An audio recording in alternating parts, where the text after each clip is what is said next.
Good afternoon. Well, the stock market is showing some great signs of life today. Wall Street's been up 6 days in a row, and it's been a long time since we've seen that. The Australian market has been more volatile. It hasn't always followed Wall Street's lead, but over the month of July, we've started to see an improvement of confidence. Now, firstly, the resources industry, some very interesting things happening here. On a positive note, of course, a couple of weeks ago, the government renegotiated the mining tax, and the new tax is going to take a much smaller chunk of revenue from the miners than the old tax would have.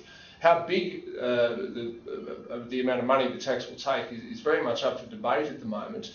What's extremely interesting is the government is still sticking by its forecast that the tax will collect up to $10.5 billion a year over the next couple of years. Yet the mining industry is saying quite vociferously that they don't need to change their forecast, and that the effect of the tax will be minimal. Some have said only 1 to 3%. They can't both be right. So either mining companies are telling porcupines or the government is, and I can tell you I know who I put my money on, and that's the government for not telling the truth. So we will see. What is more important, however, is that quite a few key commodity prices have been on the slide, in particular iron ore, which the new tax is targeting.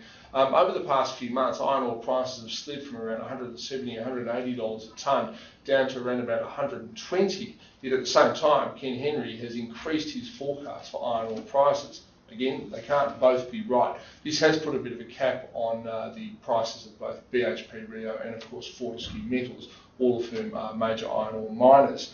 In other areas, the bank stocks have been a bit stronger the past few days. The National Australia Bank has reported it's going to stick in over $600 million onto the balance sheet of its Clydesdale subsidiary in the UK. That's because of new, tougher banking rules in that country. It doesn't affect NAB overall, it's just shifting money from one part of the bank to another. But it does show how constrained the banking environment is becoming in Europe.